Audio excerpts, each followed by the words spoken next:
Olá! Meu nome é Tássio Reis. Eu sou o Lucas Souza. E esse é o podcast Geologia Geral. E vamos com mais um episódio do Pedradas. Que maravilha de episódio isso daqui, Lucas. Agora a gente não para nunca, rapaz. Vamos aqui emendar até o 68. Rumo ao infinito, rumo ao infinito. Lembrando para todo mundo que também estamos no YouTube e no Instagram. E que se você gosta do projeto, dá o contatinho da gente pro amiguinho. E aí o contatinho da gente, amiguinho, manda um oi sumido. Já foi, é tudo nosso. A gente tá precisando que o YouTube monetize a gente, né? Para incentivar um pouquinho mais, rapaz. Qualquer 10 centavos de dólar, a gente já tá milionário hoje em dia, rapaz. Verdade, verdade. O dólar é R$19.400, que é a cotação atual, não tá fácil pra ninguém, né? Lucas, deixa eu te contar o que é que aconteceu comigo, cara. Estava eu acessando a internet. E aí eu me dou com a notícia: 10 doenças mais bizarras de todas. Eu falei, porra, esse é o tipo de notícia que eu quero na minha vida. Aí eu clico. Aí eu clico lá e me aparece uma doença que, além de ser muito interessante, a doença também tem uma coisa muito legal, que é o nome. O nome da doença chama pica. Opa! Ah, você sabe o que é a pica, Lucas? Já vi algumas na minha vida, mas talvez não seja a que você está se referindo. Então, a pica é o desejo incontrolável por comer coisas estranhas. Geralmente, ou gelo ou parede, Lucas. Eu falei, caramba, se tem gente comendo parede, isso é um episódio do Geologia Geral. Com certeza. É isso que o Pedradas quer. É pessoas comendo parede pra gente explorar como assunto. Estamos aí numa crise de pautas, né? Então veio aí a pica para salvar a gente. Lucas, me conta aí, cara. Se eu, como uma pedra, ou como barro, ou como terra, ou como qualquer coisa desse tipo, eu consigo absorver os nutrientes que tem ali dentro? Então, vamos lá. Antigamente, né, tinham crenças do pessoal utilizar realmente pedras como fonte de nutrientes em casos extremos, né? Falta de alimento, essas coisas todas, o pessoal realmente se alimentava ali fazendo sopinha de pedra ou às vezes até comendo mesmo, como você falou, num processo que o pessoal chama de geofagia, que é essa utilização de pedras sendo utilizadas como alimento e fonte de nutrientes. E, de certa forma, sim, tem uma certa liberação de nutrientes, só que tem os problemas relacionados a isso também, porque as rochas, elas não têm nutriente suficiente para te alimentar, né? E ela não tem todos os nutrientes que você precisa. Então, ela vai ter ali um pouquinho de cálcio, um pouquinho de ferro, algumas coisinhas assim, mas ela não vai ser o suficiente para te dar os nutrientes necessários para você sobreviver muito tempo. Talvez em situações extremas, você sobreviver algum tempinho ali, beleza. Só que tem outro problema. A rocha, muitas vezes, ela tem metais pesados, ela tem elementos tóxicos, que se você consome ela de alguma forma, aquilo está entrando no seu sistema também. Então, ao mesmo tempo, você também está se envenenando. Então, a gente tem rochas que tem arsênio, rochas que tem chumbo. Então, essas coisas aí, na hora que a gente começa a ingerir, quantidades mínimas causam problemas de saúde muito severos, de feridas na pele, câncer, várias coisas complicadas aí que podem vir em decorrência disso. Perfeito, perfeito. Então, não é a dieta mais recomendada do mundo, né? Deu para entender isso. Não. Mas se você colocar um pouquinho de farinha de aveia na pedra, que aí fica cheia de fibra. Vai que funciona, né? Cara, então, tem populações, regiões da África que utilizam principalmente em período de gestação nas mulheres como um complemento alimentar, porque as regiões mais pobres não têm muita alimentação, então como um complemento, alguns tipos de pedra eles utilizam para essas mulheres, é uma prática comum nessas populações. Não chega a ser recomendado, né, assim, mas nessas situações extremas, naquela localidade, já tem esse tipo de prática. É uma coisa que parte de um princípio que a gente tem para as plantas, né? As plantas, elas utilizam nutrientes também, e são nutrientes que estão no solo, e o solo, ele é resultado da modificação das rochas. É até um episódio que a gente vai fazer ainda sobre rochagem. Então seria o mesmo princípio, a gente utilizar a rocha como nutriente, tanto para as plantas como para os humanos. Só que tem essas questões. As plantas, elas conseguem sobreviver, selecionar os nutrientes lá com as raízes e tal, e pegar só o que ela precisa. Nos seres humanos, a gente ingere tudo e o corpo vai ter que se virar para eliminar o que não presta, e às vezes ele não consegue eliminar tudo. Só um parêntese aqui, quando você fala de rochagem, parece uma palavra que você encontra numa letra de música de pisadinha, sabe? Tipo, vem na bregadeira, vem na rochagem. Mas voltando ao assunto, porque, afinal de contas, né, quando você fala dessa absorção de nutrientes, eu imagino que o ferro, por exemplo, que a gente come e que é recomendado na gestação também, né, você suplementar o ferro que tá ali, no final das contas, é o mesmo do minério de ferro, né? O ferro é um elemento só, então vai estar disponível também no solo, né, nas rochas. Exato. O ferro, aí, alguns desses elementos, eles não causam muitos danos na gente, né? Tipo, o ferro, o cálcio, o magnésio são comuns como micronutrientes na nossa alimentação. O que vai ficar faltando é carboidrato, proteína, essas coisas que a gente não tem na fonte mineral, né? Isso daí, que são os macronutrientes, são os principais que a gente precisa para sobreviver. E voltando à questão do envenenamento, geralmente a gente é zero o consumo desse tipo de elemento, né? Que a gente deveria ter. Se tem qualquer quantidade que vem ali, e geralmente rochas, a grande maioria delas tem uma quantidade mínima de alguns desses metais pesados. Então sempre vai ter esse fator também ali no meio. Já é um pouco mais problemático, né?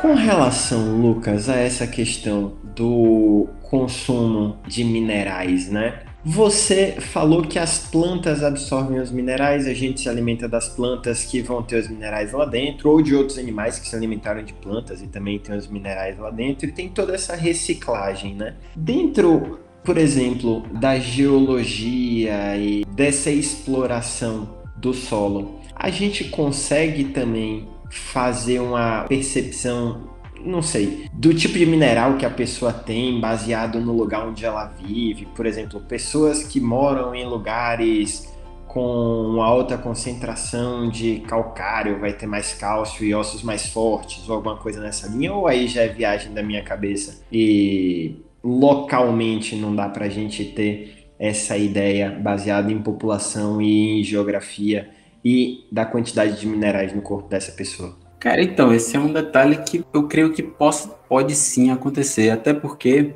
nessas regiões a gente tem uma certa transferência desses elementos até pela água. A água interagindo, os aquíferos nessas regiões, eles vão ter uma carga maior desses elementos, então no consumo desses materiais, tanto da vida, né, tanto vegetal quanto animal, que está ali consumindo as influências das rochas daquela região, também pela água, pode ter uma certa influência no corpo humano, ter não só talvez ossos mais fortes, mas também um excesso de cálcio e a gente ter maior calcificação em determinados locais do corpo, onde não deveria estar, e aí virar até um problema, às vezes, físico para as pessoas. Eu sei, né, que em populações que moram muito longe de regiões litorâneas, eles suplementam o iodo, né, porque o iodo é uma substância, um mineral que é encontrado muito em regiões próximas ao mar, e aí quem mora mais para o centro do continente precisa suplementar iodo. Tanto que aqui no Brasil é legalmente obrigatório que as empresas que produzem sal suplementem iodo no próprio sal, né, para as pessoas terem essa... Enfim, não terem uma deficiência de iodo, né? Exato, porque na nossa alimentação de forma normal a gente não tinha muito dele, né? começou a ser incluído no sal, porque antigamente as pessoas tinham deficiência dele e causava aquele bócio, né? Um inchaço no pescoço pela falta desse nutriente. E isso facilmente porque não é um processo caro, então consegue se adicionar no sal de cozinha que é utilizado em toda a culinária amplamente, né? E aí consegue vender praticamente pelo mesmo preço, porque não tem um acréscimo muito grande para essa adição desse elemento. Perfeito. Mas reduzam o consumo de sal. Sal dá hipertensão. Por falar em sal, a gente já entra nesse tema agora, né? O sal, ele também pode calcificar e virar uma rocha, é isso? Vira. O nosso grande folclore do petróleo brasileiro foi o pré-sal, né? A divulgação dos novos campos, quer dizer, dos novos reservatórios petrolíferos na nossa costa brasileira. O que acontece? Em ambiente marinho, a gente tem alguns momentos em que fica mar raso. Quando o mar tá raso, a evaporação faz com que tenha uma supersaturação do sal, e o sal precipita, né, quimicamente, igual no copo d'água. Se você pegar e começa a encher uma panela de água com sal e mexer e dissolver aquele sal todo, se você bota no fogo e começa a evaporar a água, você começa a retirar a água e o sal começa a precipitar no fundo, porque você entra num estágio de supersaturação. Então a gente tem essa situação acontece lá nos oceanos. Então a gente vai começando a fazer camadas de sal. A gente não retira lá do fundo do oceano, porque tem que ir lá embaixo para passar maquinário, raspar aquilo dali, além de que tem uma lâmina d'água enorme. Então, só que o que acontece? Em algumas regiões, a gente já tem que essa grande camada de sal que foi formada por milhões de anos ali desse processo acontecendo, ela fica exposta por processos tectônicos, né? Fica aqui dentro do continente. Então, ela vira uma mina de sal, né? A gente tem uma caverna, praticamente, onde as paredes são de sal, de camadas enormes, de grandes espessuras e grandes volumes, né? Então é chegar ali e fazer uma raspagem. Ele não é já o sal especificamente que a gente utiliza na cozinha, né? Porque ele ainda tem outros elementos ali associados, como o próprio cálcio e magnésio, que a gente estava falando aqui no consumo da rocha. Mas aí o que acontece? Passa por um processo para retirar esses elementos e a gente ter o sal principal, que é o nosso NaCl, né? O cloreto de sódio, que na geologia é um mineralzinho que a gente chama de halita. Halita, por outro lado, parece nome de desenho japonês, né? Desenho japonês. E aí, não é também a única forma que a gente tem de produção de sal, né? A gente pode causar esse processo de mar raso e evaporação. Então, aqui no Brasil, lá em Mossoró, no Rio Grande do Norte, é uma das maiores minas de sal do país. Eles bombeiam água do mar para uma região interna do continente, faz uma área alagada, deixa evaporar, depois bombeia a água de volta e fica com sal precipitado. Depois é só raspar e fazer o processo de separação. Então a gente tem aí um processo meio que artificial de geração do sal, né? Só que a gente pega a água do mar e devolve ela com menos sal. E aí pega o sal, faz a limpeza, né, para ele ficar na alta pureza, praticamente só cloreto de sódio. Adiciona o iodo, nos casos para o sal fino, né, de cozinha. Em consumo animal não se adiciona o iodo. Perfeito, maravilha.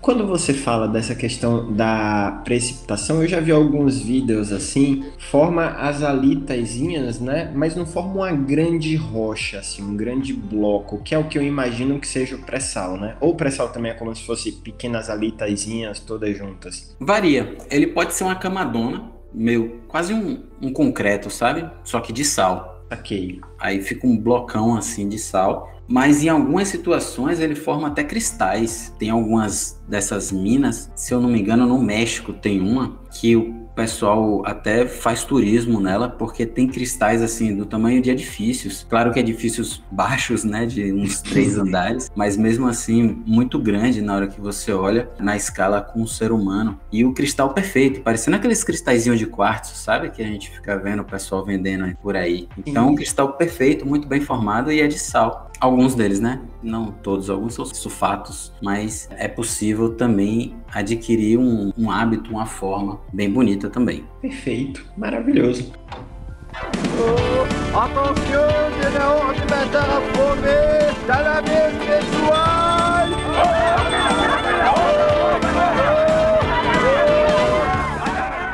Quando você fala do sal e dessa ampla utilização, né? Porque tem mar em quase todo lugar do mundo, né? A menos que seja no centro do continente, mas evolutivamente a nossa população humana tende a se concentrar nos litorais, então tem mar em quase todo lugar do mundo, então o sal é muito prevalente na nossa culinária. Você faz ideia se essas técnicas de evaporação e de concentração, de salgamento das coisas, quando que isso surge, se é uma tecnologia muito antiga, porque pelo que você me falou, eu imagino que 50 mil anos atrás a gente já conseguia fazer o que o pessoal de Mossoró faz hoje, né? Levar um pouquinho de água, esperar a água evaporar e usar esses cristais que se precipitam no fundo. É uma tecnologia assim tão antiga quanto eu estou imaginando mesmo? Ou aí já é um outro âmbito de conhecimento? Não, ela é bem antiga mesmo. Se eu não me engano, é da época dos romanos, que inclusive era uma coisa nobre ter sal. E aí, alguns pagamentos eram com saquinhos de sal. E daí que começou até a ser chamada primeiro tipo de moeda que foi utilizado eram saquinhos de sal. Não tinham ainda as moedas de prata, ouro e tal. Daí que saiu o nome, inclusive, de salário. Era salarium na época, né? E aí a gente manteve até hoje e temos até hoje aí o termo representando esse pagamento. Ele ficou um tempo ali meio em desuso depois da queda, né, do Império, mas depois que a gente voltou a meio que domesticar e a fazer atividades pecuárias, isso retorna porque o sal voltou a ser utilizado inclusive como um complemento alimentar na vida animal que a gente estava meio que preparando ali para abate, essas coisas. Caramba, eu fico muito impressionado com a cultura do Geologia Geral. É muito conhecimento. E Lucas, quando você pensa nessa questão da utilização do sal amplamente, dos cristais de sal, e tem sal rosa, sal do Himalaia, talvez sal rosa e sal do Himalaia seja inclusive a mesma coisa, mas tem vários tipos de sal diferentes assim. Inclusive a própria composição do sal é diferente ou é sempre NaCl? Bom, esses sais ditos do Himalaia, né, eles são 98% de cloreto de sódio e os outros são vários outros elementos. Então pode ter fósforo, magnésio, potássio, cálcio, zinco, cobre, ferro, entre outros, né? Mas a essência dele continua sendo cloreto de sódio. É até engraçado, né? Tem uma piada que roda nos ambientes geológicos de que você vai comprar o sal do Himalaia que tá lá há milhões de anos. Aí na hora que você olha tem lá invalidade no final de 2022. Chama capitalismo, meu amigo. Você tem que dar um fim nisso. Mas assim, existem outros tipos de sais também, né? A gente tem, o principal é a halita, mas a gente tem também a silvinita, que é basicamente a mesma coisa, só que ao invés de sódio é potássio. Aí a gente tem que é um cloreto de potássio. Ela tem uma cor um pouco mais avermelhada. Eu lembro, inclusive, na época que a Elma Chips trocou o sal do Fandangos e mudou drasticamente o sabor. A gente tinha um salzinho com cloreto de sódio e eu acho que tava mais barato eles utilizarem a silvinita. E depois veio os cristalzinhos vermelhinhos lá e eu tenho birra com a Elma Chips até hoje. Não que eu tenha parado de comer Fandangos. Deveria. Aqui na Geologia Geral a gente preza por uma alimentação saudável, recheada de rochas, recheada de pedra, mas sem Elma Chips. Com certeza. E por fim, para a gente terminar a nossa incursão pela gastronomia geológica, o que você acha desses modelos, né, de culinária que você faz uma mudança na composição química do elemento e aí, por exemplo, não sei se você tá ligado nisso, mas aí você vai comer uma carne que é uma carne líquida, ou você vai cheirar um ovo, você vai lamber uma alface com, sei lá, essas coisas de mudança de forma e de estrutura química em que você consegue mexer nas propriedades do alimento para o alimento aparecer, né? Essa culinária que eles chamam de gastronomia molecular, né? Você como um geólogo, um professor de geoquímica, me diga aí, o que é possível fazer nesse sentido? Como que se dá essa geologia molecular? Eu não sei também se tá muito distante da geologia pra gente abordar, mas eu sempre tive curiosidade nesse tema. Bicho, eu imagino que um pouco distante, porque se a gente pensar assim, fazer uma sopa, pelo menos você cria um ambiente ali de mais alta temperatura, você tenta quebrar minimamente a estrutura da rocha para que ela libere um pouco dos seus elementos naquele alimento, né?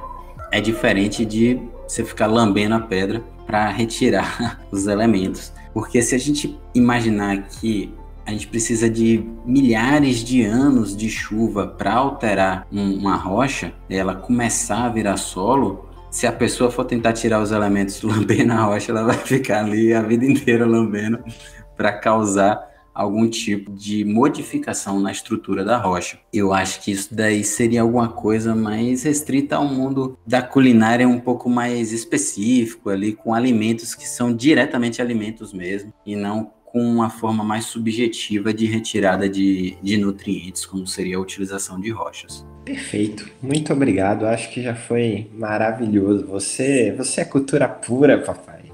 E a última pergunta, eu juro, agora é a última mesmo. Vamos lá, olha lá, hein? Pensando na utilização de pedra não como alimento agora, mas como uma estrutura de cozinha. Não sei se você já viu essas coisas assim de bife acebolado na pedra, não sei o que vem a pedra super quente lá, você vê a pedra até vermelhinha, né? O pessoal usa muito como uma chapa ou alguma coisa nessa linha. Ou panela de barro, enfim. Como que funciona essas estruturas, nessas rochas, enquanto instrumento de culinária? E além disso, esse risco, por exemplo, de envenenamento que você falou, ou alguma coisa do tipo, tem que ser um tipo específico de pedra, corre risco de explodir, chega a ser perigoso. Fala um pouquinho disso aí. Então, isso tem virado uma prática. Eu vejo o pessoal no YouTube fazendo muito. Culinária na pedra. É diferente de pizza na pedra, né? Mas é parecido. A pizza na pedra é um fornão lá que ela fica diretamente na pedra, né? Fazer frituras, né, da carne ali e tal, você precisa da transferência de calor atravessando a pedra como um todo. Você não faz um forno, né, que é o calor que vai cozinhar, alguma coisa desse tipo. E aí você precisa de pedras que tenham uma boa condutibilidade térmica, né? Então você precisa que ela esteja como a fonte da chama aí embaixo, você precisa que esse calor chegue na parte de cima. E algumas rochas podem ser complicadas de serem utilizadas, porque se ela não tiver nenhuma estrutura, uma rocha ígnea, por exemplo, ela é muito coesa, digamos assim, né? Bem, todos os minerais ali interconectados e tal, e às vezes, se você causa um estresse térmico nela, ela pode rachar. E essa rachadura pode acontecer de várias formas. E eu já vi uma rachar no meio e ela meio que não chegou a explodir, como você falou, né? Mas ela quebrou no meio e a parte de cima saltou. Então, se a pessoa tá ali junto, tal, não sei o que, esse pedaço não só pode cair no pé, como o que tá ali em cima voar na cara. Então, podem acontecer acidentes relacionados a isso. Não é sempre que vai acontecer, mas é uma possibilidade. Eita! E aí tem outras também que são utilizadas. Na verdade, o que eu vejo é o pessoal pegar a primeira que vê, bota no fogo e tenta cozinhar em cima, sabe?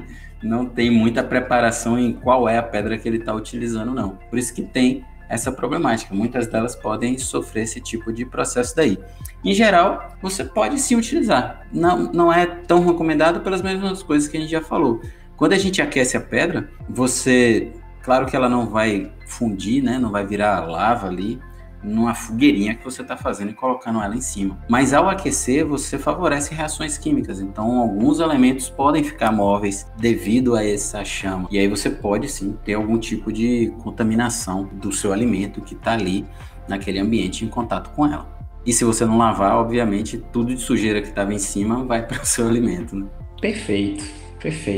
Isso é importante. Eu vou evitar roubar os paralelepípedos que estão usando para consertar a rua na frente da minha casa para cozinhar e vou manter a minha velha e boa panelinha de Teflon. Mais seguro. Mais seguro. Pessoal, esse foi mais um episódio do Geologia Geral e hoje aprendemos que você pode colocar um pouquinho de farinha de aveia, que aí fica saudável e sua pedra fica maravilhosa. Fica lindo, rapaz. É uma coisa que funciona. Se é bom, a gente não sabe, mas funciona. Acompanhe a cultura mundial e assista a Alita, escutando a arrochagem.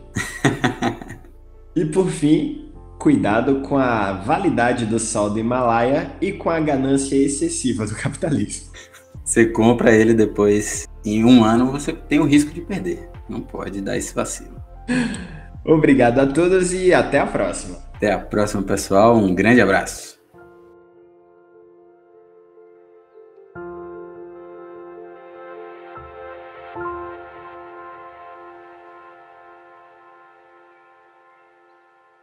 Tomara que não ficou muito rodo, não. Essa daí realmente pegou de calça curta.